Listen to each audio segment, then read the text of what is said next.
ਵਾਹਿਗੁਰੂ ਜੀ ਕਾ ਖਾਲਸਾ ਵਾਹਿਗੁਰੂ ਜੀ ਕੀ ਫਤਿਹ। ਮੈਂ ਤੁਹਾਡੀ ਹੋਸਟ ਨੀਲਮ ਕੌਰ ਤੇ ਮੈਂ ਟੀਵੀ 84 ਦੇ ਸਾਰੇ ਦਰਸ਼ਕਾਂ ਤੇ ਸਰੋਤਿਆਂ ਦਾ ਹਾਰਦਿਕ ਸਵਾਗਤ ਕਰਦੀ ਹਾਂ ਪ੍ਰੋਗਰਾਮ ਸੱਚੋ ਸੱਚ ਵਿੱਚ, ਜਿਹੜੇ ਇਸ ਪ੍ਰੋਗਰਾਮ ਨਾਲ ਦੇਸ਼ਾਂ ਵਿਦੇਸ਼ਾਂ ਤੋਂ ਜੁੜ ਚੁੱਕੇ ਨੇ। ਖਾਲਸਾ ਅਫੇਅਰ ਸੈਂਟਰ ਦੇ ਸੰਚਾਲਕ ਡਾਕਟਰ ਅਮਰਜੀਤ ਸਿੰਘ ਜੀ ਰੋਜ਼ਾਨਾ ਦੀ ਤਰ੍ਹਾਂ ਸਟੂਡੀਓ ਵਿੱਚ ਮੇਰੇ ਨਾਲ ਸ਼ਾਮਿਲ ਨੇ। ਆਓ ਨਾਲ ਮਿਲ ਕੇ ਅੱਜ ਦੀਆਂ ਅਹਿਮ ਵਿਚਾਰ ਚਰਚਾਵਾਂ ਕਰਦੇ ਹਾਂ। जी डॉक्टर साहब वाहिगुरू जी का खालसा वाहिगुरू जी की फतेह। जी डॉक्टर साहब जी आनू प्रोग्राम सच्चो सच विच बहुत शुक्रिया जी। डॉक्टर साहब आज 14 नवंबर 2018 पहली मगर नानकशाही संमत 550 का दिन है। तो डॉक्टर साहब प्रोग्राम शुरू करने तो पहला असीं अपने दर्शकों ते श्रोतिਆਂ ਨੂੰ हमेशा तरह दसिए व्यूअर्स, जे तुसीं हक सच इंसाफ ते पैरा दिन दा इक्को एक चैनल टीवी 84 ਨੂੰ देखना चाहते हो तो तुसीं देख सकते हो spectrum cable, RCN cable, welfare cable in Canada, roku, जादू बॉक्स, शावा, फेसबुक, टीवी 84 ਦੀ ਐਪ ਰਾਹੀਂ online streaming and IP box ਤੇ ਤੁਸੀਂ टीवी 84 ਨੂੰ ਦੇਖ ਸਕਦੇ ਹੋ। ਵੀਅਰਸ, ਜੇ ਤੁਸੀਂ टीवी 84 ਨਾਲ ਜਾਂ ਪ੍ਰੋਗਰਾਮ ਸੱਚੋ ਸੱਚ ਨਾਲ ਫੇਸਬੁੱਕ ਰਾਹੀਂ ਜੁੜੇ ਹੋ ਤਾਂ ਇਸ ਨੂੰ ਵੱਧ ਤੋਂ ਵੱਧ ਲਾਈਕ ਕਰੋ ਤੇ ਸ਼ੇਅਰ ਕਰੋ ਅਤੇ ਨਾਲ ਹੀ YouTube ਤੇ ਸਬਸਕ੍ਰਾਈਬ ਵੀ ਕਰੋ। Thank you so much. So keep watching TV 84।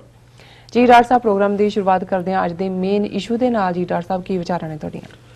देखो, नवंबर का महीना चल रहा है जी। दुनिया भर दे विच जिथे जिथे सिख बैठे ने उत्थे इस महीने च नवंबर 84 दी सिख नस्लकुशी दी याद नूं समर्पित समागम होए ने जी। गुरुद्वारा साहिबान च भी होए ने, सैमीनार भी होए ने, टॉक शो भी, विचार चर्चावां भी हुई हैं।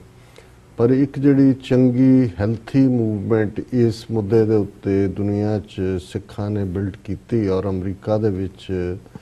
इस नूं अगों हुण तोड़न दा यतन है,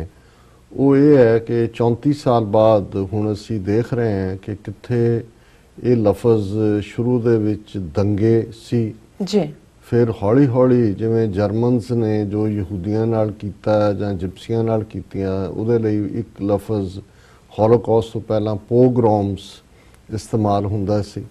वो भी होण लग्या कि सिख कतलेआम, ये इस दे उत्ते भी लिखिया भी गया जी। फिर जिहड़ा है हुण इस नूं सिख नस्लकुशी, सिख जेनोसाइड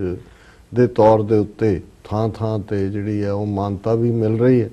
मानता मिलण दा मतलब ये नहीं है जो चले गए उन्हां दे नूं किस ढंग नाल किसे नूं जिउंदे साड़िया, तेल पाया, गला घोटिया, भीड़ां ने कुट-कुट के मारिया जां उन्हां दी लिंचिंग कीती जी। उन्हां दा जिहड़ा हिसाब लैणा है, जिहड़े लोग इस दे पिछे इंडियन स्टेट और जिहड़े उन्हां दे टॉप पॉलिसी मेकर जिम्मेवार सन, वो तां ही संभव हुंदा है। गल लफज दी नहीं है कि जी दंगे नहीं कहा तो पोग्राम कह दिता जां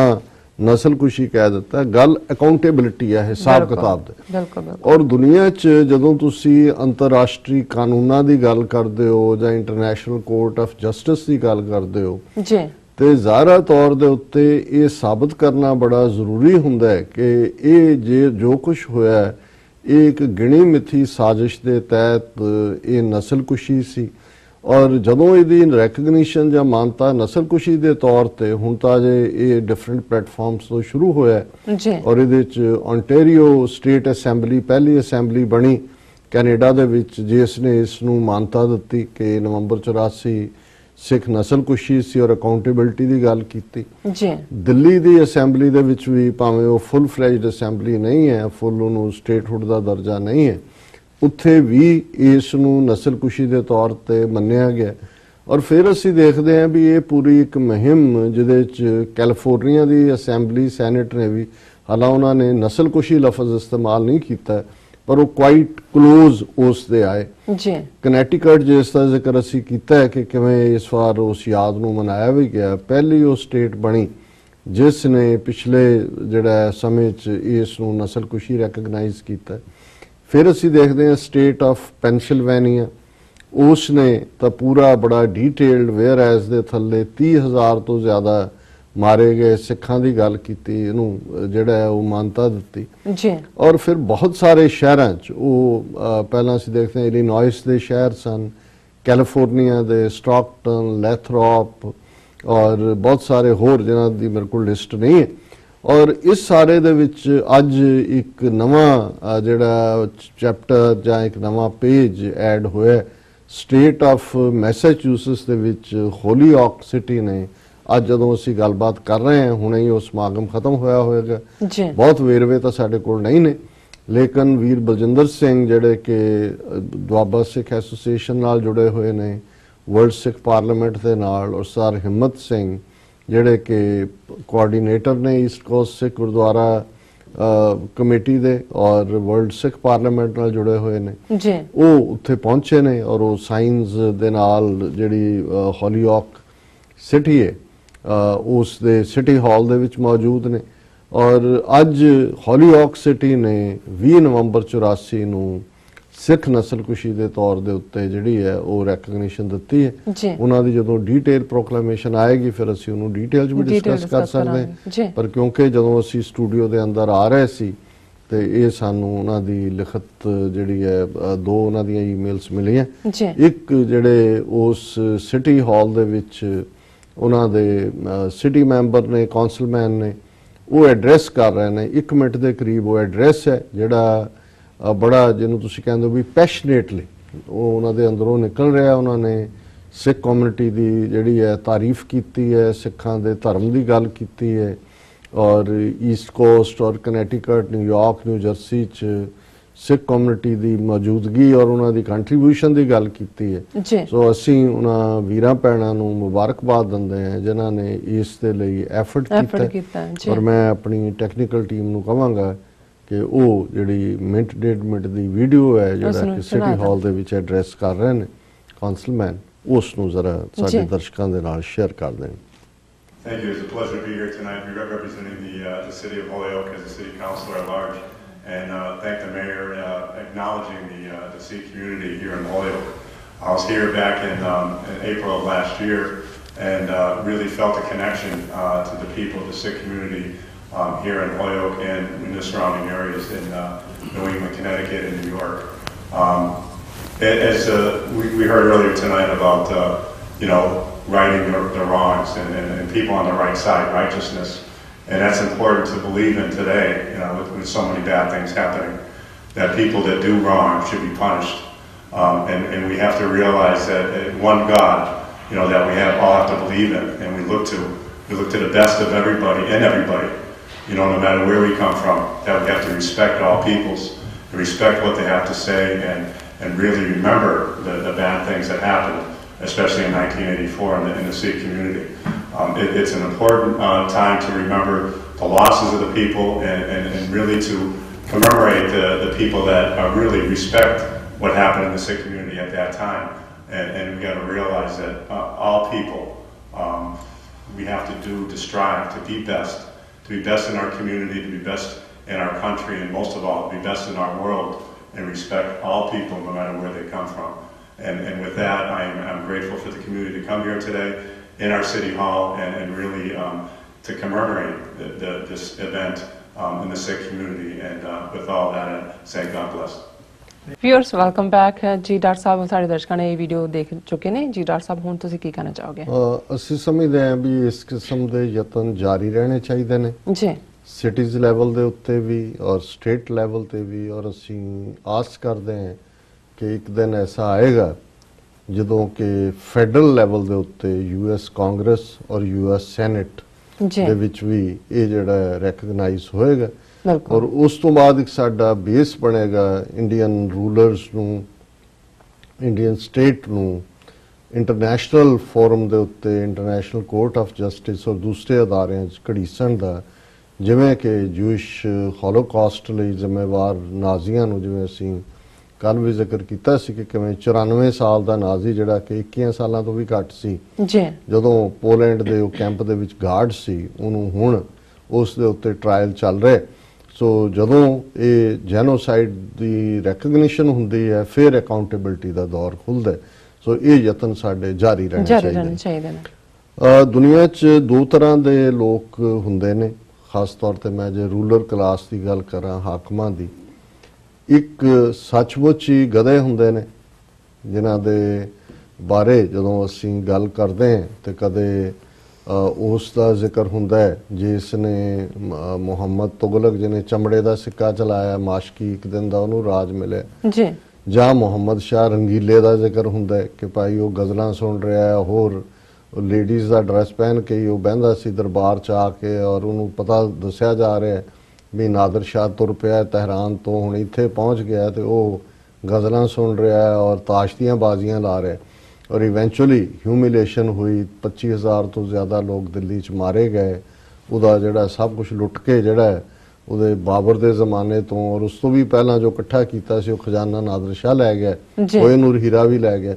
ਸੋ ਉਸ ਨੂੰ ਮੁਹੰਮਦ ਸ਼ਾਹ ਰੰਗੀਲਾ, ਉਹਦਾ ਨਾਂ ਤਾਂ ਕੋਈ ਹੋਰ ਸੀ, ਰੰਗੀਲਾ ਹੀ ਸੀ ਕਿ ਉਹ ਰੰਗੀਲਾ ਹੈ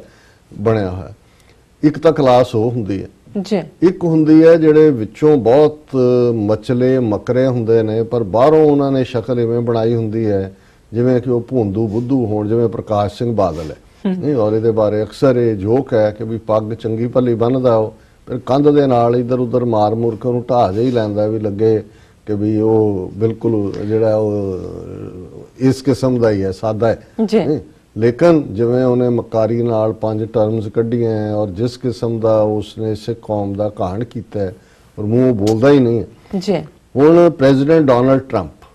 ਬੇਸ਼ੱਕ ਲੋਕਾਂ ਨੇ ਚੁਣਿਆ, ਮੈਂਡੇਟ ਹੈ, ਸਾਡਾ ਪ੍ਰੈਜ਼ੀਡੈਂਟ ਹੈ, ਪਰ ਜਦੋਂ ਅਸੀਂ ਉਹਨਾਂ ਦਾ ਵਿਹਾਰ ਦੇਖਦੇ ਹਾਂ ਕਈ ਵਾਰ ਤੇ ਲੱਗਦਾ ਹੈ ਕਿ ਵੀ ਕਿਉਂਕਿ ਉਹਨਾਂ ਨੇ ਤਾਂ ਸਾਰੀ ਪ੍ਰੈਜ਼ੀਡੈਂਸੀ ਆਪਣੇ ਟਵੀਟ ਦੇ ਉੱਤੇ ਹੀ ਹੈ। ਸਵੇਰੇ ਉੱਠਦੇ ਆ ਟਵੀਟ ਕੁਛ ਲਿਖਿਆ ਹੁੰਦਾ ਹੈ, ਫਿਰ ਦੁਪਹਿਰੇ ਕੁਛ ਹੁੰਦਾ ਹੈ, ਸ਼ਾਮ ਨੂੰ ਕੁਛ ਹੁੰਦਾ ਹੈ। ਹੁਣ ਇਹਦੇ 'ਚ ਵੀ ਦੋ ਇਹਨਾਂ ਦੀ ਪਰਸਨੈਲਿਟੀ ਟ੍ਰੇਟ ਟਰੰਪ ਦੇ ਅਕਸਰ ਡਿਸਕਸ ਹੁੰਦੇ ਨੇ। ਇੱਕ ਤਾਂ ਇਹ ਹੈ ਕਿ ਵੀ ਐਕਸਟਰਾ ਸਮਾਰਟ ਹੈ ਔਰ ਉਹ ਸਿਰਫ ਜਿਹੜਾ ਇਸ ਕਿਸਮ ਦਾ ਆਪਣਾ ਰੰਗ ਢੰਗ ਹੈ ਜਾਂ ਇਸ ਕਿਸਮ ਦਾ ਆਪਣਾ ਬੇਤਬਾਰਾਪਨ ਜਿਹਾ ਹੈ ਔਰ ਹਲਕਾਪਨ ਜਿਹਾ, ਇਹ ਪੁੱਟ ਔਨ ਹੈ, ਇਹ ਉਹਦੇ ਉੱਤੇ ਪਾਇਆ ਹੋਇਆ ਨਕਾਬ ਹੈ ਜਾਂ ਪਾਇਆ ਮਖੌਟ ਹੈ।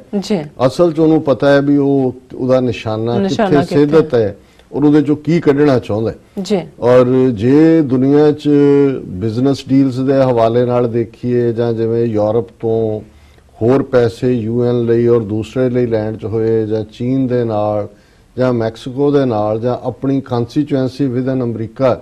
ਜਿਵੇਂ ਉਹਨੇ ਇੰਟੈਕਟ ਰੱਖੀ ਹੈ, ਭਾਵੇਂ ਮਿਡ ਟਰਮਸ ਪੋਲ ਨੂੰ ਵੀ ਅਸੀਂ ਐਨਾਲਾਈਜ਼ ਕੀਤਾ ਸੀ, ਭਾਵੇਂ US ਕਾਂਗਰਸ 'ਚ ਡੈਮੋਕ੍ਰੈਟਾਂ ਦੀ ਮੈਜੋਰਿਟੀ ਬਣੀ ਹੈ, ਪਰ ਜਿਹੜੀ ਕੋਰ ਕਨਸਟੀਚੁਐਂਸੀ ਹੈ ਟਰੰਪ ਦੀ ਉਹ ਲੂਜ਼ ਨਹੀਂ ਹੋਈ। ਔਰ ਇਹ ਜਿਹੜਾ ਈਵਨ ਕਾਂਗਰਸ ਦੇ ਵਿੱਚ ਮੈਜੋਰਿਟੀ ਡੈਮੋਕ੍ਰੈਟਸ ਦਾ ਆਉਣਾ ਹੈ, ਉਹਨੂੰ ਵੀ ਕੱਲ ਨੂੰ ਜੇ ਉਹਨੇ 2020 'ਚ ਰੀ-ਰਨ ਕਰਨੀ ਹੋਏ ਪ੍ਰੈਜ਼ੀਡੈਂਸੀ, ਜਿਹਦੇ ਕਾਫੀ ਚਾਂਸਸ ਨੇ, ਜੇ ਕੋਈ ਇਹਨਾਂ 2 ਸਾਲਾਂ 'ਚ, ਕਿਉਂਕਿ ਕਾਂਗਰਸ ਜ਼ਾਹਰ ਹੈ ਡੈਮੋਕ੍ਰੈਟ ਡੋਮੀਨੇਟਡ ਕਾਂਗਰਸ ਇਨਵੈਸਟੀਗੇਸ਼ਨ ਸ਼ੁਰੂ ਕਰੇਗੀ, ਕੋਈ ਹੋਰ ਇਨਕਰੀਮੇਟਿੰਗ ਜਿਹਨੂੰ ਕਹਿੰਦੇ ਨੇ ਕੋਈ ਆ ਜਾਏ ਸਬੂਤ ਤਾਂ ਭਾਵੇਂ ਨਾ ਰਨ ਕਰੇ, ਪਰ ਇਹਦੇ ਚਾਂਸਸ ਨੇ। ਫਿਰ ਉਹ ਐਜ਼ ਏ ਵਿਕਟਮ ਵੀ ਜਾ ਸਕਦਾ, ਜੀ ਦੇਖੋ ਮੈਂ ਤਾਂ ਬਹੁਤ ਕੁਝ ਕਰਨਾ ਚਾਹੁੰਦਾ ਸੀ ਪਰ ਜਿਹੜਾ ਉਹ ਹੋਇਆ ਨਹੀਂ। ਔਰ ਉਸ ਕੋਰ ਕਨਸਟੀਚੁਐਂਸੀ ਨੂੰ ਹੀ ਜਿਹੜੀ ਕਿ ਜ਼ਾਹਰ ਹੈ ਕਿ ਰੇਸਿਜ਼ਮ 'ਚ ਯਕੀਨ ਰੱਖਣ ਵਾਲੀ ਕਨਸਟੀਚੁਐਂਸੀ ਹੈ, ਜਿਨ੍ਹਾਂ ਨੂੰ ਜੌਬਸ ਮਿਲ ਰਹੇ ਨੇ, ਕਿਉਂਕਿ ਜੇ ਆਊਟਸੋਰਸਿੰਗ ਕੱਟ ਕੀਤੀ ਹੈ, ਇਮੀਗ੍ਰੈਂਟਸ ਜਾਂ ਇਮੀਗ੍ਰੇਸ਼ਨ ਦੇ ਉੱਤੇ ਤਲਵਾਰ ਚਲਾਈ ਹੈ, ਉਹਦਾ ਫਾਇਦਾ ਤਾਂ ਅਲਟੀਮੇਟਲੀ ਉਸ ਕੋਰ ਗਰੁੱਪ ਨੂੰ ਹੀ। ਇਹ ਦੋਨਾਂ ਦੇ ਵਿੱਚ ਲੋਕ ਡਿਬੇਟ ਕਰਦੇ ਨੇ। ਇੱਕ ਸਟੇਜ ਸੀ ਵੀ ਉਹਨੂੰ ਮੈਂਟਲੀ ਸਿੱਖ ਵੀ ਕਿਹਾ ਜਾਂਦਾ ਸੀ ਕਿ ਭਾਈ ਇਹ ਤਾਂ ਫਿੱਟ ਹੀ ਨਹੀਂ ਹੈ, ਪਰ ਜਿਸ ਅੰਦਾਜ਼ 'ਚ ਉਹ ਗੱਲ ਕਰ ਰਿਹਾ, ਹੁਣ ਇਹ ਮੈਂ ਇਸ ਲਈ ਟਰੰਪ ਦਾ ਸਾਈਕੋ ਐਨਾਲਿਸਿਸ ਕੀਤਾ ਹੈ ਬਾਕੀਆਂ ਨਾਲ ਕੰਪੇਅਰ ਕਰਕੇ ਕਿ ਪਹਿਲੀ ਵਾਰ ਹੈ ਕਿ ਓਬਾਮਾ ਤੋਂ ਬਾਅਦ ਪਹਿਲਾਂ ਸੀਨੀਅਰ ਬੁਸ਼ ਨੇ ਵਾਈਟ ਹਾਊਸ ਦੇ ਵਿੱਚ ਦੀਵਾਲੀ ਦਾ ਤਿਉਹਾਰ ਜਿਹੜਾ ਉਹ ਮਨਾਉਣ ਦਾ ਫੈਸਲਾ ਕੀਤਾ ਗਿਆ ਵਾਈਟ ਹਾਊਸ। ਹੁਣ ਜਿਹੜਾ ਟਰੰਪ ਦਾ ਸਟਾਈਲ ਹੈ, ਕਿਤੇ ਤਾਂ ਇਹ ਜਿਹਨੂੰ ਮਿਮਿਕਰੀ ਕਹਿੰਦੇ ਨੇ, ਮਿਮਿਕ ਹੁੰਦਾ ਕਿ ਨਕਲ ਉਤਾਰਨਾ ਉਸ ਦੀ ਕਰਨਾ। ਹੁਣ ਇਹ ਪਿੱਛੇ ਜਦੋਂ ਸਿੰਗਾਪੁਰ ਵੀ ਟਰੰਪ ਗਿਆ, ਉੱਥੇ ਵੀ ਮੋਦੀ ਦੀ ਉਹਨੇ ਨਕਲ ਉਤਾਰੀ, ਕਿਤੇ ਹੋਰ ਵੀ ਮੋਦੀ ਜਿਵੇਂ ਅੰਗਰੇਜ਼ੀ ਬੋਲਦਾ ਉਦੋਂ ਕਰਕੇ ਉਹਦਾ ਉਹ ਮਜ਼ਾਕ ਵੀ ਉਡਾਉਂਦਾ, ਤੇ ਨਾਲ ਹੀ ਅਗਲੇ ਕਹਿੰਦਾ my great friend India, I like Hindu, ਜਦੋਂ ਪੈਸੇ ਜੇਬ 'ਚ ਪਿਆ ਇੱਥੇ ਹਿੰਦੂ ਫੈਡਰੇਸ਼ਨ ਦਾ ਆਈ ਲਾਈਕ ਹਿੰਦੂ। ਹੁਣ ਜਿਹੜੀ ਗੱਲ ਨੇ ਬਜਾਏ ਕਿ ਭਾਰਤੀ ਮੀਡੀਆ 'ਚ ਇਹ ਹੁੰਦਾ ਜੀ ਦੇਖੋ ਟਰੰਪ ਨੇ ਕਿੰਨਾ ਮਹਾਨ, ਉਹਨੇ ਸਾਡੀ ਦੀਵਾਲੀ, ਰਾਮਚੰਦਰ ਜੀ ਦੇ ਅਯੁੱਧਿਆ ਜਿਹੜਾ ਸੀਤਾ ਜੀ ਨਾਲ ਜਹਾਜ਼ ਜਿਹੜਾ ਅਸੀਂ ਬਣਾਇਆ ਸੀ ਉਦੋਂ, ਇਹ ਅਮਰੀਕਾ ਵਾਲੇ ਤਾਂ ਸਾਊਥ ਕੈਰੋਲਾਈਨਾ ਵਾਲੇ ਰਾਈਟ ਬ੍ਰਦਰਸ ਤਾਂ ਇਹਨਾਂ ਨੇ ਸਾਡਾ ਚੋਰੀ ਕੀਤੀ ਟੈਕਨੋਲੋਜੀ, ਉੱਥੋਂ ਲੰਕਾ ਤੋਂ ਜਹਾਜ਼ 'ਚ ਹੀ ਆਏ ਸੀ ਰਾਮਚੰਦਰ ਜੀ। ਤੇ ਦੇਖੋ ਇਹ ਹੁਣ ਟਰੰਪ ਨੇ ਮਾਨਤਾ ਦੇ ਦਿੱਤੀ, ਨਾਲੇ ਉਹਨੇ ਦੀਵਾਲੀ ਨੂੰ ਦੇ ਦਿੱਤੀ, ਨਾਲੇ ਰਾਮਚੰਦਰ ਜੀ ਨੂੰ ਦੇ ਦਿੱਤੀ, ਅਯੁੱਧਿਆ 'ਚ ਮੰਦਿਰ ਬਣਾਉਣ ਨੂੰ ਦੇ ਦਿੱਤੀ, ਔਰ ਸਾਡੇ ਜਹਾਜ਼ ਨੂੰ ਵੀ ਪੁਸ਼ਕਰ ਕੇ ਕੀ ਸੀ, ਪੁਸ਼ਪਕ ਉਹਦਾ ਜਹਾਜ਼ ਦਾ ਨਾਂ ਪੁਸ਼ਪਕ ਦੇ ਵਿੱਚ ਆਇਆ, ਨਾਂ ਵੀ ਰੱਖਿਆ ਹੋਇਆ ਜਹਾਜ਼ ਵੀ ਆਏ ਸੀ।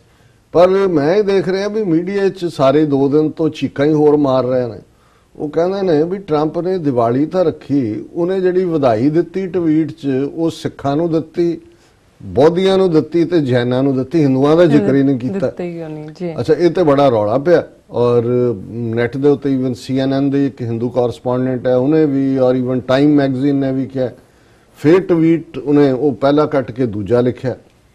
ਉਹਦੇ 'ਚ ਵੀ ਉਹਨੇ ਫਿਰ ਸਿੱਖਾਂ ਬੌਧੀਆਂ ਜੈਨੀਆਂ ਨੂੰ ਵਧਾਈ ਦਿੱਤੀ, ਉਹਨਾਂ ਨੂੰ ਫੇਰ ਨਹੀਂ ਦਿੱਤੀ। ਫਿਰ ਦੋਨੋਂ ਕੱਟ ਕੇ ਤੀਜੇ 'ਚ ਉਹਨੇ ਨਹੀਂ ਭੁਲੱਕੜ ਨਹੀਂ, ਇਹ ਜਿਹੜਾ ਹੈ ਨਾ ਇਹ ਐਵੇਂ ਨਹੀਂ ਹੈ। ਫਿਰ ਤੀਜੇ 'ਚ ਉਹਨੇ ਫੈਸਟੀਵਲ ਆਫ ਲਾਈਟਸ ਕਹਿ ਕੇ ਹਿੰਦੂ ਵੀ ਕਰਤਾ ਵਿੱਚ, ਬਸ ਇੰਨਾ ਕਹਿ। ਹੁਣ ਉੱਥੇ ਜਦੋਂ ਸਾਰੇ ਇਕੱਠੇ ਹੋਏ ਜਾਂ ਦੂਜੇ ਆ ਉੱਥੇ, ਉਹਨਾਂ ਨੂੰ ਉਹ ਕਹਿ ਰਿਹਾ ਕਿ ਵੀ ਅਸੀਂ ਤਾਂ ਵਪਾਰ ਕਰਨਾ ਚਾਹੁੰਦੇ ਆ, ਬਟ ਯੂ ਆਰ ਗ੍ਰੇਟ ਨੈਗੋਸ਼ੀਏਟਰਸ, ਬਹੁਤ ਤੁਸੀਂ ਜਿਹੜੇ ਹੋ ਨਾ ਸੌਦੇਬਾਜ਼ ਹੋ ਜੀ। ਨਹੀਂ ਹੁਣ ਮਤਲਬ ਇਹਨੂੰ ਬਹੁਤਿਆਂ ਨੂੰ ਤਾਂ ਪਤਾ ਨਹੀਂ ਲੱਗ ਰਿਹਾ, ਇਹ ਸਿਫਤ ਕੀਤੀ। ਮੈਂ ਕਿਹਾ ਨਹੀਂ, ਪਹਿਲਾਂ ਤਾਂ ਮੈਂ ਪਹਿਲੇ ਪਾਰਟ ਦਾ ਗੱਲ ਕਰ ਲਾਂ। ਔਰ ਇੰਡੀਅਨ ਮੀਡੀਆ ਬਜਾਏ ਕਿ ਇਹ ਕਹਿੰਦਾ ਹੈ ਕਿ ਜੀ ਦੇਖੋ ਦੀਵਾਲੀ ਦਾ, ਉਹਨਾਂ ਨੂੰ ਇਹੀ ਹੈ ਵੀ ਉਹਨੂੰ ਇਹ ਟਰੰਪ ਨੇ ਜਾਣ ਕੇ ਹਿੰਦੂਆਂ ਦਾ ਕੰਮ ਕੀਤਾ, ਸਿੱਖਾਂ ਬਹੁਤੀਆਂ ਜਾਨੀਆਂ ਨੂੰ ਵਧਾਈ ਦੇ ਰਿਹਾ। ਔਰ ਇਹ ਟ੍ਰਿਬਿਊਨ ਨੇ ਵੀ ਸਟੋਰੀ ਬਣਾਈ ਜਿਹੜੀ ਸ਼ਾਇਦ ਏਜੰਸੀਆਂ ਦੀ ਨਿਊਜ਼ ਹੀ ਹੈ, ਪੀਟੀਆਈ ਦੀ ਖਬਰ ਹੈ ਜੀ। ਟਰੰਪ ਮਾਰਕਸ ਦੀਵਾਲੀ ਫॉरगेट्स ਹਿੰਦੂਜ਼ ਇਨ ਟਵੀਟ, ਇਹ ਹੈਡਲਾਈਨ ਹੈ ਕਿ ਦੀਵਾਲੀ ਮਨਾਈ ਪਰ ਟਵੀਟ 'ਚ ਹਿੰਦੂਆਂ ਨੂੰ ਭੁਲਾਈ ਦਿੱਤਾ। US President Donald Trump celebrated Diwali at a White House ceremony but omitted mentioning Hindus in his Twitter greeting, and again in a corrected tweet after the gaffe was pointed out by the outraged netizens। ਉਹਨਾਂ ਨੇ ਕਿਹਾ ਜੀ ਜਿਹੜੇ net ਤੇ ਸੀ ਉਹਨਾਂ ਨੇ ਇੱਕਦਮ ਭਰਤਾ ਹੋਣਾ ਉਹਦਾ ਸਾਰਾ ਬਾਕਸ ਕਿ ਜੀ ਸਾਨੂੰ ਦਿੱਤੇ ਨਹੀਂ। ਉਹਨੇ ਕਿਹਾ ਕੋਈ ਨਹੀਂ, ਉਹਨੇ ਕਰਕੇ ਦੂਜਾ ਉਹਨੇ ਕਿਹਾ ਫਿਰ ਨਹੀਂ ਉਹਨੇ ਦਿੱਤੇ। ਸੋ ਉਹਨੇ ਕਿਹਾ ਵੀ ਇਹ Trump hosted Diwali celebration at historic Roosevelt Room of the White House, which was attended by prominent Indian Americans। और ਉਹਦੇ ਚ ਜਿਹੜੇ ਨਵਤੇਜ ਸਰਨਾ ਵੀ ਗਿਆ, ਉਹਦੇ ਚ ਉਹਨੇ ਅਟੈਂਡ ਕੀਤਾ। ਫਿਰ ਉਹਨੇ ਜਿਹੜਾ ਪਹਿਲਾ ਟਵੀਟ ਸੀ ਉਹਦਾ ਟਰੰਪ ਦਾ ਇਹ ਸੀ, Today we gathered for Diwali, a holiday observed by Buddhists, Sikhs and Jains throughout the United States and around the world. Hundreds of millions of people have gathered with family and friends to light the diya and to mark the beginning of a new year, Trump said in a tweet as he posted along with a YouTube link of the White House event। ਹੁਣ ਇਹ ਗੱਲ ਬੜੀ ਦਿਲਚਸਪ ਹੈ ਕਿ ਉਹਨਾਂ ਦਾ article 25B ਜਿਹੜਾ ਹੈ ਉਹ ਸਿੱਖਾਂ ਬੌਧੀਆਂ ਜੈਨੀਆਂ ਨੂੰ ਹਿੰਦੂ ਬਣਾਉਂਦਾ ਜੀ, ਤੇ ਟਰੰਪ ਸਿੱਖਾਂ ਬੌਧੀਆਂ ਜੈਨੀਆਂ ਦਾ ਜ਼ਿਕਰ ਕਰਦਾ ਹੈ ਕਿ ਵੀ ਤੁਹਾਡਾ ਕਿਸ ਦਾ ਨਵਾਂ ਸਾਲ ਹੈ, ਕੋਈ ਬੰਦੀ ਛੋੜ ਹੈ, ਉਹਨਾਂ ਦਾ ਉਹ ਜ਼ਿਕਰ ਹੀ ਨਹੀਂ ਕਰਦਾ। ਫਿਰ ਉਹਨੇ ਕਿਹਾ the alert netizens were quick in identifying that he missed greeting the Hindus। Net ਵਾਲਿਆਂ ਨੇ ਕਿਹਾ ਤੁਸੀਂ ਹਿੰਦੂ ਕਿਹਾ ਹੀ ਨਹੀਂ ਜੀ। ਫਿਰ ਉਹਨੇ ਕਿਹਾ it is a major Hindu holiday। CNN ਵਾਲੇ ਨੇ ਕਿਹਾ, ਕਾਂਗਰਸ ਮੰਨੂ ਰਾਜੂ ਹੈ ਕੋਈ ਉਹਨਾਂ ਦਾ correspondent. and Trump soon deleted his first tweet and replaced it with another one but again repeated the error। ਇਹ ਨਹੀਂ once twice ਇਹ ਨਹੀਂ, ਉਹਨੇ ਫਿਰ ਉਹੀ ਕੀਤੀ। ਦੁਬਾਰਾ ਉਹਨੇ ਲਿਖਿਆ Today we gathered for Diwali, a holiday observed by Buddhists, Sikhs and Jains throughout the United States and around the world, and hundreds of millions of people have gathered with family and friends, they said। Trump said in a second tweet, which again missed mentioning the Hindus। so ਇਹ ਉਹਨੇ ਕੰਮ ਕਰਤਾ। ਫਿਰ ਜਦੋਂ ਉਹਦਾ ਚੱਲ ਰਿਹਾ, ਔਰ ਇਸ ਗੱਲ ਨੂੰ ਇਵਨ ਟਾਈਮ ਮੈਗਜ਼ੀਨ ਨੇ ਵੀ ਕਿਹਾ president Trump leaves out Hindus in Diwali tweets multiple. ਹੁਣ ਉਹਦੀ ਇੰਟੈਂਟ ਦੂਜੀ ਗੱਲ ਤੋਂ ਇਹ ਵੀ ਸਾਹਮਣੇ ਆਉਂਦੀ ਹੈ ਕਿ ਜਦੋਂ ਉਹਨੇ ਉਹ ਸਾਰਿਆਂ ਨੂੰ ਐਡਰੈਸ ਕੀਤਾ ਉਹਦੇ ਚ ਉਹਨੇ ਕਹੀ we are trying very hard to make better trade deals with India but they are very good traders. ਉਹ ਕਿਹਾ ਜੀ ਅਸੀਂ ਬਹੁਤ ਮਿਹਨਤ ਕਰ ਰਹੇ ਹਾਂ ਭਾਰਤ ਦੇ ਨਾਲ ਵਪਾਰ ਜਿਹੜਾ ਉਹ ਸਿੱਧਾ ਕਰਨ ਦੀ, ਪਰ ਇਹ ਬਹੁਤ ਜ਼ਬਰਦਸਤ ਬਾਣੀਆਂ ਨੇ। President Trump said at a Diwali function at the white house they are very good negotiators, you would say, right? ਫਿਰ ਜਿਵੇਂ ਉਹਦਾ ਸਟਾਈਲ ਹੈ ਕਹਿੰਦਾ very good negotiator, you say right, the best, so we are working and it is moving along। ਜੀ ਅਸੀਂ ਬੜਨ ਦੀ ਕੋਸ਼ਿਸ਼ ਕਰ ਰਹੇ ਹਾਂ। ਇਹ ਬਾਣੀਆਂ ਜਿਹੜਾ ਕਿਸੇ ਪਾਸੇ ਕੋਈ ਥਾਂ ਨਹੀਂ ਦਿੰਦਾ। ਹੁਣ ਇਹ ਵੀ ਜਿਹੜੇ ਤਾਂ ਅਮਰੀਕਨਸ ਨੂੰ ਸਮਝਦੇ ਨੇ ਕਿ ਉਹਨਾਂ ਦਾ ਸਟਾਈਲ ਕੀ ਹੈ, ਔਰ ਮੈਂ ਟਾਈਟਲ ਦੇ ਵਿੱਚ ਹੀ ਕਿਹਾ ਕਿ ਉਹਨਾਂ ਨੇ ਕਿਹਾ ਕਿ ਵੀ ਮਤਲਬ ਟਰੰਪ ਦਾ ਇਹ ਹੈ ਕਿ you Banias you are trying to fool us, ਔਰ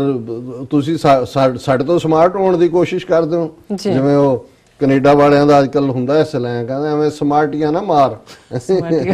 ਕਿਉਂਕਿ ਸੋ ਇਹ ਫਿਰ ਦੂਸਰੇ ਪਾਸੇ ਚੋਂ ਹੋਰ ਵੀ ਕਲੀਅਰ ਹੋ ਜਾਂਦਾ ਹੈ ਕਿ ਵੀ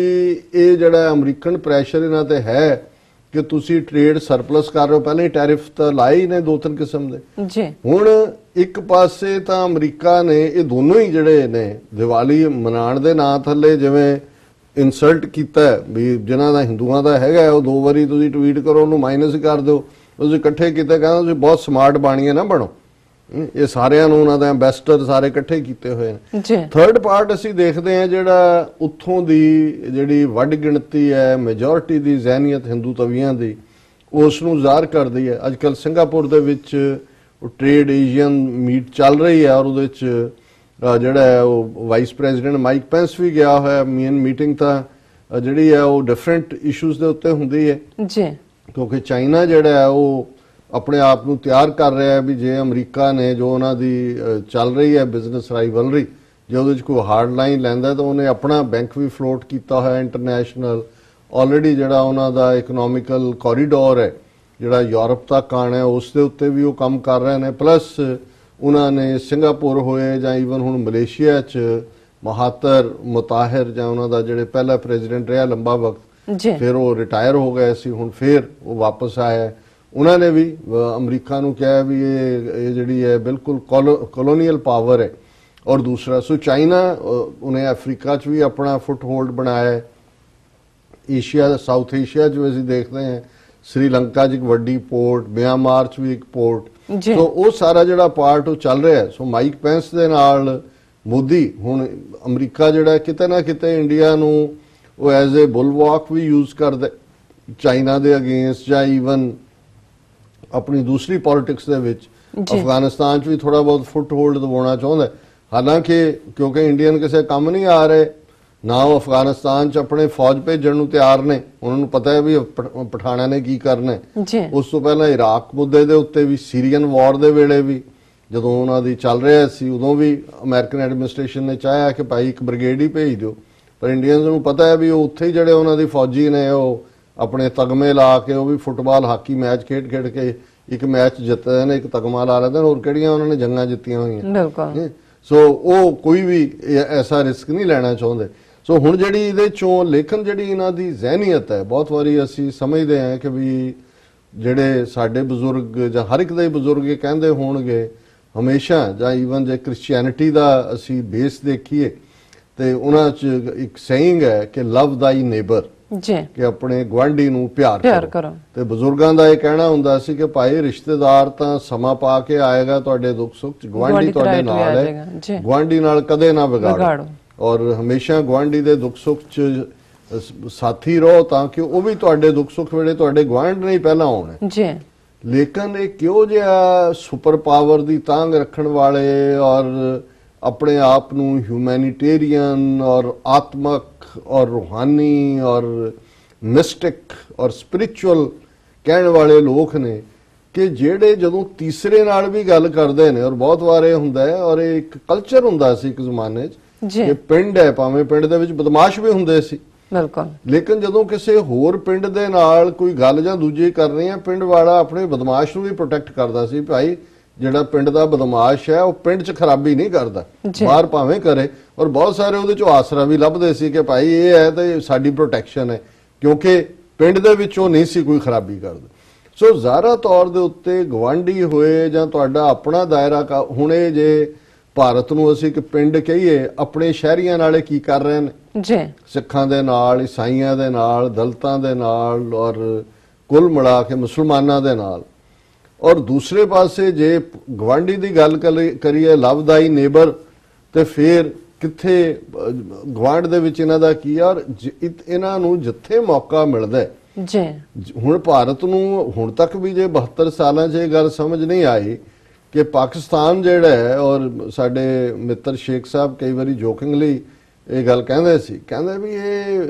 ਇਹਨਾਂ ਨੂੰ ਕਿਉਂ ਨਹੀਂ ਸਮਝ ਆਉਂਦੀ ਕਿ ਵੀ ਪਾਕਿਸਤਾਨ ਜਿਹੜਾ ਹੈ ਉਹਦੇ ਨਾਲ ਬਣਾ ਕੇ ਉਹਨੂੰ ਗੁੱਡਵਿਲ ਦੇ ਨਾਲ ਸੈਟੀਸਫਾਈ ਕਰੋ ਜੇ ਤੁਸੀਂ ਦੁਨੀਆ 'ਚ ਆਪਣੀ ਥਾਂ ਬਣਾਣੀ ਹੈ। ਨਹੀਂ ਤਾਂ ਵੀ ਅਸੀਂ ਤਾਂ ਬਾਂਦਰ ਬਣ ਕੇ ਇਹਨਾਂ ਦੇ ਮੋਢੇ ਤੇ ਚੜੇ ਹੀ ਰਹਿਣਾ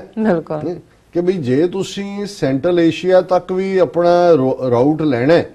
ਸਟ੍ਰੈਟੇਜਿਕਲੀ ਜਿਓਗ੍ਰਾਫਿਕਲੀ ਤੁਸੀਂ ਪਾਕਿਸਤਾਨ ਨੂੰ ਇਗਨੋਰ ਕਰਕੇ ਜੇ ਅੱਜ ਪਾਕਿਸਤਾਨ ਦੀ ਅਹਿਮੀਅਤ ਹੈ ਭਾਵੇਂ ਉਹ ਅਮਰੀਕਾ ਲਈ ਹੈ ਜੇ ਉਹਨਾਂ ਨੇ ਅਫਗਾਨਿਸਤਾਨ ਚੋਂ ਨਿਕਲਣਾ ਹੈ ਤੇ ਪਾਕਿਸਤਾਨ ਤੋਂ ਬਿਨਾਂ ਨਹੀਂ ਬਿਲਕੁਲ ਰਿਲੇਸ਼ਨਸ ਬੈਕ ਜਾ ਰਹੇ ਨੇ ਜੀ ਚਾਈਨਾ ਇਸ ਗੱਲ ਨੂੰ ਸਮਝਦਾ ਹੈ ਯੂਰਪ ਇੰਗਲੈਂਡ ਦੂਜਾ ਅਮਰੀਕਾ ਨੂੰ ਵੀ ਸਮਝ ਹੈ ਇਸ ਗੱਲ ਦੀ ਤੇ ਭਾਰਤ ਨੂੰ ਇਹ ਕਿਉਂ ਸਮਝ ਨਹੀਂ ਆਉਂਦੀ ਕਿ ਬਈ ਪਾਕਿਸਤਾਨ ਗਵਾਂਢੀ ਨੇ ਗਵਾਂਢੀ ਰਹਿਣਾ ਕੋਈ ਚੋਇਸ ਨਹੀਂ ਹੈ ਜੀ ਦੂਸਰੀ ਉਹਨਾਂ ਦੇ ਨਾਲ ਤੁਹਾਡੀ ਸਭ ਤੋਂ ਜ਼ਿਆਦਾ ਸਾਂਝ ਹੈ ਬਹੁਤ ਸਾਰੀਆਂ ਚੀਜ਼ਾਂ ਦੀ ਜੇ ਤੁਸੀਂ ਸੱਚਮੁੱਚ ਹੀ ਆਪਣੇ ਆਪ ਨੂੰ ਵੱਡੇ ਭਰਾ ਸਮਝਦੇ ਹੋ ਤਾਂ ਵੱਡੇ ਭਰਾ ਵਾਂਗ ਬਿਹੇਵ ਕਰਕੇ ਜਿਹੜੇ ਇਸ਼ੂ ਨੇ ਉਹ ਸੌਰਟ ਆਊਟ ਕਰੋ ਔਰ ਜਿਹੜਾ ਤੁਹਾਡਾ ਤੁਸੀਂ 4 ਗੁਣਾ 5 ਗੁਣਾ ਵੱਡੇ ਹੋ ਇਲਾਕਾ ਵਾਈਜ਼ ਆਬਾਦੀ ਵਾਈਜ਼ 6 ਗੁਣਾ ਵੱਡੇ ਹੋ ਤਾਂ ਪਾਕਿਸਤਾਨ ਨਾਲ ਕੰਪੀਟ ਕਰਨ ਦਾ ਕੀ ਮਤਲਬ ਹੈ ਲੇਕਿਨ ਇਹਨਾਂ ਦੀ ਐਸੀ ਇਹ ਬਦ ਜ਼ਹਿਨੀਅਤ ਔਰ ਹਲਕੇ ਔਰ ਛੂਛੇ ਇਹ ਲੋਕ ਨੇ ਕਿ ਜੇ ਮਾਈਕ ਪੈਂਸ ਨਾਲ ਉਹਨੂੰ ਕੁਝ ਮਿੰਟ ਸਾਈਡ ਲਾਈਨਸ ਦੇ ਉੱਤੇ ਸਿੰਗਾਪੁਰ ਮੀਟਿੰਗ ਦਾ ਮੌਕਾ ਬਣਿਆ ਤੇ ਪਾਕਿਸਤਾਨ ਦੀ ਭੰਡੀ ਜੀ ਇਹ ਦੁਨੀਆ ਦਾ ਔਰ ਇਹ ਖਬਰ ਹੈ all terror probe leads to single source prime minister to Pence in Singapore Delhi seeks to corner Pakistan ahead of 10th anniversary of Mumbai attacks ਕਿ ਮੁੰਬਈ ਤੇ ਹਮਲਿਆਂ ਦੀ 10ਵੀਂ ਐਨੀਵਰਸਰੀ ਤੋਂ ਪਹਿਲਾਂ ਪਾਕਿਸਤਾਨ ਨੂੰ ਘੇਰੇ ਨੇ ਔਰ ਇਹ ਮੋਦੀ ਕਹਿ ਰਿਹਾ India and the US discussed key issues of counter-terrorism, trade, visas and Indo-Pacific vision on the sidelines of east Asia summit in Singapore today ਫਿਰ ਇਹ ਹੈ ਕਿ ਜੀ ਉਹਨਾਂ ਨੇ ਜਿਹੜੀ ਹੈ ਉਹ ਇੱਕ ਦੂਜੇ ਦੇ ਨਾਲ ਕ੍ਰਿਟੀਕਲ ਇਸ਼ੂਜ਼ ਤੇ ਗੱਲ ਕੀਤੀ ਔਰ ਸਿਕਿਉਰਿਟੀ ਔਰ ਕਾਊਂਟਰ ਟੈਰਰਿਜ਼ਮ ਨੂੰ ਸਟਰੈਂਥਨ ਕਰਨ ਦੀ ਗੱਲ ਕੀਤੀ ਫਿਰ ਉਹਨੇ ਕਿਹਾ with the 10th anniversary of Mumbai terror strikes less than a fortnight away terrorism emanating from Pakistan and brazenness of terror masterminds like Hafiz Sayyid roaming freely were also discussed. Modi reminded Pence that, a quote unquote, in one way or another, all traces or all leads in global terror attacks ultimately leads to a single source, a single place of origin. ਕਿ ਦੁਨੀਆ 'ਚ ਜਿੱਥੇ ਵੀ ਕਿਤੇ ਕੋਈ ਦਹਿਸ਼ਤਗਰਦੀ ਦੇ ਹੋ ਰਹੇ ਨੇ ਉਹਦਾ ਉਹ ਸਾਰੇ ਉਹਦੀ ਜਿਹੜੀਆਂ ਲੀਡਸ ਨੇ ਉਹ ਪਾਕਿਸਤਾਨ ਵੱਲ ਜਾਂਦੀਆਂ ਇਨ ਦੈਟ ਔਰ ਉਹਦੇ ਫਿਰ ਉਹ ਕਹਿੰਦਾ we have begun importing is to pehla unhone kya in that context he pointed out that mainstreaming of the people involved in Mumbai terror attacks in recent elections in Pakistan should be a matter of serious concern not just for the two countries that is India and US but also to the international community ਹੁਣ ਇਹਨਾਂ ਨੂੰ ਕੋਈ ਪੁੱਛੇ ਕਿ ਵੀ ਉੱਥੇ ਤਾਂ ਫਿਰ ਵੀ ਕੋਈ ਅਦਾਲਤਾਂ ਦੇ ਜਾਂ ਕੋਈ ਸਹਾਰੇ ਤੁਸੀਂ ਕੋਈ ਐਵੀਡੈਂਸ ਦਿੱਤੀ ਨਹੀਂ ਜੀ ਤੁਹਾਡੇ ਕਰਨਲ ਪ੍ਰੋਤ ਸਾਧਵੀ ਪ੍ਰਗਿਆ ਜਾਂ ਜਿਹਨੂੰ ਤੁਸੀਂ ਪ੍ਰਧਾਨ ਮੰਤਰੀ ਦੀ ਕੁਰਸੀ ਤੇ ਬਿਠਾਇਆ ਜਿਹੜਾ ਮਾਈਕ ਪੈਂਸ ਦੇ ਨਾਲ ਹੱਥ ਮਿਲਾ ਰਿਹਾ ਜੇ ਮਾਈਕ ਪੈਂਸ ਧਿਆਨ ਨਾਲ ਉਹਦੇ ਹੱਥਾਂ ਵੱਲ ਦੇਖੇ ਤਾਂ ਉਹਦੇ 'ਚੋਂ ਤਾਂ ਖੂਨ ਸਿਮਰਿੰਗ ਨਜ਼ਰ ਆਏਗਾ ਕਿ ਜਿਸ ਬੰਦੇ ਨੂੰ 12 ਸਾਲ ਅਮਰੀਕਾ ਨੇ ਕੈਨੇਡਾ ਨੇ ਇੰਗਲੈਂਡ ਨੇ ਵੀਜ਼ਾ ਨਹੀਂ ਦਿੱਤਾ 2002 ਤੋਂ 2014 ਤੱਕ ਉਹ ਬੰਦਾ ਸਭ ਤੋਂ ਵੱਡਾ ਦਹਿਸ਼ਤਗਰਦ ਜਿਹਦੇ ਹੱਥ ਹਜ਼ਾਰਾਂ ਮੁਸਲਮਾਨਾਂ ਦੇ ਖੂਨ ਨਾਲ ਲਿਬੜੇ ਹੋਏ ਨੇ ਜਿਹਨੇ 50,000 ਤੋਂ ਜ਼ਿਆਦਾ ਸਿੱਖ ਕਿਸਾਨਾਂ ਨੂੰ ਕੱਛ ਔਰ ਦੂਸਰੇ ਇਲਾਕੇ ਚੋਂ ਬੇਦਖਲ ਕੀਤਾ ਹੈ ਔਰ ਜਿਹਦੀ ਨੀਤੀ ਪਿਛਲੇ 4 ਸਾਲ 'ਚ ਭਾਰਤ ਭਰ ਦੇ ਵਿੱਚ ਇੱਕ ਹਿੰਦੂਤਵੀ ਦਹਿਸ਼ਤਗਰਦੀ ਖੜੀ ਕੀਤੀ ਹੈ ਇਹ ਹੈ ਕਿ ਵੀ ਕਾਜ਼ੀਆਂ ਬਾਹਮਣਾ ਕੀ ਗੱਲ ਥੱਕੀ ਅਗਦ ਪੜੇ ਸ਼ੈਤਾਨ ਵੇ ਲਾ ਲਓ ਕਿ ਸ਼ੈਤਾਨ ਜਿਹੜਾ ਹੈ ਉਹ ਕੁਰਾਨ ਦੀਆਂ ਆਇਤਾਂ ਸੁਣਾ ਰਿਹਾ ਸੋ ਇਹ ਜਿਹੜਾ ਵਤੀਰਾ ਹੈ ਔਰ ਤੁਸੀਂ ਸਿੰਗਾਪੁਰ 'ਚ ਇਸ਼ੂ ਕੀ ਹੈ ਇਹ ਕੀ ਸੋ ਜਦੋਂ ਇਸ ਕਿਸਮ ਦੀ ਜਿਹੜੀ ਜ਼ਹਿਨੀਅਤ ਵਾਲੇ ਲੋਕ ਕਿਤੇ ਰੂਲਰ ਬਣਦੇ ਨੇ ਫਿਰ ਇਸ ਚੋਂ ਕੀ ਨਿਕਲਦਾ ਪਾਕਿਸਤਾਨ ਦੇ ਵਿੱਚ ਇਮਰਾਨ ਖਾਨ ਜਿਹੜੇ ਕਿ ਪਾਵਰ ਚ ਆਉਂਦੇ ਆ ਉਸ ਤੋਂ ਪਹਿਲਾਂ ਵੀ ਹਮੇਸ਼ਾ ਭਾਰਤ ਨਾਲ ਜਿਹੜੇ ਚੰਗੇ ਸਬੰਧਾਂ ਦੀ ਉਹਨਾਂ ਦੀ ਖਾਹਿਸ਼ ਵੀ ਸੀ ਉਹਨਾਂ ਨੇ ਕੋਸ਼ਿਸ਼ ਵੀ ਕੀਤੀ ਪਰ ਜਦੋਂ ਇਹੋ ਜਿਹਾ ਮਾਹੌਲ ਬਣਾ ਦਿੱਤਾ ਜਾਂਦਾ ਫਿਰ ਪਾਕਿਸਤਾਨ ਚ ਵੀ ਉਹ ਲੋਕ ਨੇ ਜਿਹੜੇ ਕਿ ਕਹਿੰਦੇ ਨੇ ਜੀ ਦੇਖ ਲਓ ਕਰ ਲਓ ਗੱਲਬਾਤ ਇਹਨਾਂ ਨਾਲ ਵੀ ਉਹ ਤਾਂ ਤੁਹਾਡੀ ਹੋਂਦ ਨੂੰ ਮੰਨਣ ਨੂੰ ਤਿਆਰ ਨਹੀਂ ਉਹਨਾਂ ਨੂੰ ਜਿੱਥੇ ਮੌਕਾ ਮਿਲਦਾ ਉਹਨਾਂ ਨੇ ਤੁਹਾਨੂੰ ਭੰਡਣਾ ਔਰ ਇਸ ਸਾਰੇ ਚੋਂ ਜਿਹੜਾ ਤੁਸੀਂ ਕੀ ਕੱਢੋਗੇ ਔਰ ਇਸ ਤਰੀਕੇ ਨਾਲ ਹੁੰਦਾ ਹੈ ਵੀ ਜਦੋਂ ਕਹਿੰਦੇ ਨੇ ਜੀ ਹਾਰਡ ਲਾਈਨਰ ਜਿਹੜੇ ਆ ਉਹ ਹਾਵੀ ਹੋ ਗਏ ਹਾਰਡ ਲਾਈਨਰ ਨਹੀਂ ਹਾਵੀ ਹੁੰਦੇ ਜਦੋਂ ਸਿਆਣੇ ਲੋਕ ਇਹ ਸਮਝ ਜਾਂਦੇ ਨੇ ਭਾਵੇਂ ਉਹ ਜਿੰਨੇ ਮਰਜ਼ੀ ਸੌਫਟ ਹੋਣ ਪਰ ਹਰ ਪਾਕਿਸਤਾਨੀ ਪੈਟਰੀਓਟਿਕ ਹੈ ਆਪਣੇ ਦੇਸ਼ ਨੂੰ ਪਿਆਰ ਕਰਦਾ ਔਰ ਉਹਨਾਂ ਨੂੰ ਜੇ ਲੱਗਦਾ ਹੈ ਕਿ ਵੀ ਇੱਕ ਫਿਰੇ ਨੱਥ ਕਢਾਉਣ ਨੂੰ ਇੱਕ ਫਿਰੇ ਨੱਕ ਵਢਾਉਣ ਨੂੰ ਤੁਸੀਂ ਗੱਲਬਾਤ ਰਾਹੀਂ ਮਸਲੇ ਹੱਲ ਕਰਨਾ ਚਾਹੁੰਦੇ ਹੋ ਉਹ ਤੁਹਾਡੀ ਜਿਹੜੀ ਹੈ ਹੋਂਦ ਹੀ ਮਿਟਾਉਣਾ ਚਾਹੁੰਦੇ ਨੇ ਔਰ ਉਹਨਾਂ ਨੂੰ ਜਿੱਥੇ ਕੋਈ ਮੌਕਾ ਬਣਦਾ। ਔਰ ਇਹ 4 ਸਾਲ ਤੋਂ ਮੋਦੀ ਦਾ ਲਗਾਤਾਰ ਰਵੱਈਆ, ਉਹ ਹਾਰਟ ਆਫ ਏਸ਼ੀਆ ਕਾਨਫਰੰਸ ਹੋਇਆ ਅੰਮ੍ਰਿਤਸਰ ਜੀ, ਉਹ ਬ੍ਰਿਕਸ ਦੀ, ਜਿਹਦੇ ਚ ਜਿਹੜਾ ਬ੍ਰਾਜ਼ੀਲ ਔਰ ਰਸ਼ੀਆ ਔਰ ਇੰਡੀਆ, ਚਾਈਨਾ ਔਰ ਸਾਊਥ ਅਫਰੀਕਾ ਸੀ, ਉਹਦੇ ਚ ਵੀ ਇਹੀ ਇਸ਼ੂ ਲਿਆਉਣ ਦੀ ਕੋਸ਼ਿਸ਼ ਕੀਤੀ। ਸਾਰਕ ਨੂੰ ਡਿਸਟਰੋਏ ਕਰ ਦਿੱਤਾ ਇੰਡੀਆ ਨੇ, ਜਿਹੜੀ ਇੱਕ ਹੋਪ ਹੁੰਦੀ ਹੈ ਵੀ ਤੁਹਾਡੀ ਇੱਕ ਰੀਜਨਲ ਬਣੀ ਹੋਈ ਹੈ ਆਰਗੇਨਾਈਜੇਸ਼ਨ 7 ਦੇਸ਼ ਨੇ, ਤੁਸੀਂ ਇੱਕ ਚੰਗੇ ਇੱਕ ਵੱਡਾ ਮੁਲਕ ਹੋਣ ਦੇ ਨਾਤੇ ਤੁਸੀਂ ਗੁਆਂਢੀਆਂ ਦੇ ਨਾਲ ਇੱਕ ਚੰਗੀ ਰਿਲੇਸ਼ਨਸ਼ਿਪ ਕਾਇਮ ਕਰੋ। ਔਰ ਉਹ ਸਾਰੇ ਚੋਂ ਜਿਹੜੇ ਮੈਂ ਇਹੀ ਦੇਖਦਾ ਕਿ ਵੀ US ਨੇ ਆਪਣਾ ਕੰਸਰਨ ਦਿਖਾਇਆ ਕਿ ਵੀ ਉਹੀ ਜਿਹੜਾ ਟਰੰਪ ਨੇ ਇੱਥੇ ਕਿਹਾ ਕਿ ਯੂ ਬਨੀਅਸ, ਔਰ ਉਹਦੇ ਚੋਂ ਕਹਿ ਰਿਹਾ ਹੈ ਕਿ ਵੀ ਜੀ ਦਾ ਸੌਰ to drastically reduce crude imports from Tehran still hangs heavy on New Delhi. ਫਿਰ ਉਹਦੇ ਚੋਂ ਕਹਿ ਰਹੇ ਨੇ ਜੀ ਦੇਖੋ ਅਸੀਂ ਹੁਣ ਤੁਹਾਡੇ ਤੋਂ ਵੀ ਗੈਸ ਖਰੀਦਣੀ ਸ਼ੁਰੂ ਕਰ ਰਹੇ ਹਾਂ, ਅਮਰੀਕਾ ਨੂੰ ਕਹਿ ਰਹੇ ਨੇ। US concerns on trade that remain a grudge for Trump were also conveyed to the Indian side, with Modi assuring that trade deficits would be reduced further। ਉਹਨੇ ਕਿਹਾ ਜੀ ਅਸੀਂ ਘਟਾਵਾਂਗੇ ਔਰ ਅਸੀਂ ਆਉਣ ਵਾਲੇ ਪੀਰੀਅਡ 'ਚ we have begun importing oil and gas from United States. It is expected to be valued around $4 billion this year, and we expressed our readiness to import more oil and more gas from them in a way of as a way of expanding our trade। ਇਹ ਉਹਨਾਂ ਦਾ secretary ਕਹਿ ਰਿਹਾ। Already America ਨੇ ਬਾਹ ਮਰੋੜੀ ਹੋਈ ਹੈ ਘੁੱਟ ਕੇ। ਉਹ ਕਹਿੰਦੇ ਨੇ ਜੀ ਇਸ ਵਾਰ ਅਸੀਂ $4 ਬਿਲੀਅਨ ਦੀ ਆਇਲ ਔਰ ਗੈਸ ਤੁਹਾਡੇ ਤੋਂ ਲਵਾਂਗੇ, ਇਹ ਅਸੀਂ ਵਧਾਉਂਦੇ ਜਾਵਾਂਗੇ ਔਰ ਈਰਾਨ ਨਾਲ ਦੀ ਜਿਹੜੀ ਤੁਸੀਂ ਸਾਨੂੰ ਛੂਟ ਦਿੱਤੀ ਅਸੀਂ ਹੌਲੀ ਹੌਲੀ ਉਹ ਖਤਮ ਕਰ ਦਿਆਂਗੇ। ਸੋ ਹੈ ਇੰਨੇ ਜੋਗੇ ਨੇ, ਤੇ ਜਦੋਂ ਤੁਸੀਂ ਆਪ ਯੀਲਡ ਕਰ ਰਹੇ ਹੋ ਪ੍ਰੈਸ਼ਰ ਦੇ ਥੱਲੇ ਕਿ ਉਹਨਾਂ ਦਾ ਤੁਸੀਂ $4 ਬਿਲੀਅਨ ਦਾ ਆਇਲ ਤੇ ਗੈਸ ਖਰੀਦਣ ਨੂੰ ਤਿਆਰ ਹੋ, ਤੇ ਦੂਜੇ ਪਾਸੇ ਤੁਸੀਂ ਜਿਹੜਾ ਆਪਣੇ ਗੁਆਂਢੀ ਨੂੰ ਜਿਹੜਾ ਹੈ ਉਹ ਭੰਡਣ ਦੇ ਲਈ ਵਕਤ ਉਹਦੇ ਤੇ ਲਾ ਰਹੇ ਹੋ। ਸੋ ਇਹਦੇ ਤੋਂ ਲੱਗਦਾ ਵੀ ਨਾ ਇਹਨਾਂ ਦੇ ਕੋਲ ਇਮਾਨਦਾਰੀ ਹੈ, ਨਾ ਵਿਜ਼ਨ ਹੈ, ਸਟੇਟਸਮੈਨਸ਼ਿਪ ਤਾਂ ਦੂਰ ਦੀ ਗੱਲ, ਔਰ ਉਸੇ ਹੀ ਹਿੰਦੂਤਵੀ ਦਾਇਰੇ 'ਚ ਖੂਹ ਦੇ ਡੱਡੂ ਬਣ ਕੇ ਹੀ ਜਿਹੜਾ ਉਹ ਆਪਣੇ ਆਪ ਨੂੰ ਸਮਝਦੇ ਨੇ ਜਿਵੇਂ ਡੱਡੂ ਜਿਹੜਾ ਇੱਕ ਤੋਂ ਦੂਜੀ ਛਾਲ ਮਾਰ ਕੇ ਸਮੁੰਦਰ ਦੇ ਡੱਡੂ ਨੂੰ ਕਹਿ ਰਿਹਾ ਸੀ ਤੇਰਾ ਸਮੁੰਦਰ ਕਿਆ ਵੇਖ ਮੇਰਾ ਖੂਹ। ਜੀ, ਸੋ ਇਹੀ ਇਹਨਾਂ ਦੀ ਹਾਲ ਹੈ। ਜੀ ਰਾਜ ਸਾਹਿਬ, ਬਿਲਕੁਲ ਇੱਥੇ ਲੈਣੇ ਬ੍ਰੇਕ ਤੋਂ ਪਹਿਲਾਂ ਅਸੀਂ ਦਰਸ਼ਕਾਂ ਤੇ ਸਰੋਤਿਆਂ ਨੂੰ ਅਪੀਲ ਤੇ ਬੇਨਤੀ ਕਰਦੀ ਹੈ ਵੀਅਰਸ, ਜਿਸ ਤਰ੍ਹਾਂ ਕਿ ਤੁਸੀਂ ਜਾਣਦੇ ਹੋ ਕਿ TV84 ਇੱਕ ਪੰਥਕ ਚੈਨਲ ਹੈ, ਅਸੀਂ ਚਾਹਾਂਗੇ ਕਿ ਤੁਸੀਂ TV84 ਦੀ ਚੜ੍ਹਦੀ ਕਲਾ ਲਈ ਵੱਧ ਤੋਂ ਵੱਧ ਡੋਨੇਟ ਕਰੋ। ਡੋਨੇਟ ਕਰਨ ਲਈ ਸਾਡੀ ਵੈਬਸਾਈਟ TV84.tv ਤੇ ਜਾ ਕੇ ਪੇਪਲ ਦੀ ਵਰਤੋਂ ਕਰਕੇ ਵਨ ਟਾਈਮ ਡੋਨੇਟ ਕਰ ਸਕਦੇ ਹੋ, ਮੰਥਲੀ ਡੋਨੇਟ ਵੀ ਕਰ ਸਕਦੇ ਹੋ। ਤੁਸੀਂ TV84 ਦੇ ਨਾਮ ਤੇ ਚੈੱਕ ਬਣਾ ਕੇ ਸਾਨੂੰ ਮੇਲ ਵੀ ਕਰ ਸਕਦੇ ਸਾਡੇ ਇਸ ਪਤੇ ਤੇ 36-01 37th Avenue, Long Island City, New York 11101 USA, ਜਾਂ ਫਿਰ ਤੁਸੀਂ ਸਾਨੂੰ ਫੋਨ ਰਾਹੀਂ ਵੀ ਸੰਪਰਕ ਕਰ ਸਕਦੇ ਸਾਡੇ ਫੋਨ ਨੰਬਰ ਤੇ 5164060694। ਵਿਊਅਰਸ, ਵਿਚਾਰਾਂ ਦਾ ਸਿਲਸਿਲਾ ਇਸ ਤਰ੍ਹਾਂ ਚੱਲਦਾ ਰਹੇਗਾ। ਮਿਲਦੇ ਹਾਂ ਆਫਟਰ ਦਿਸ ਸ਼ਾਰਟ ਬ੍ਰੇਕ।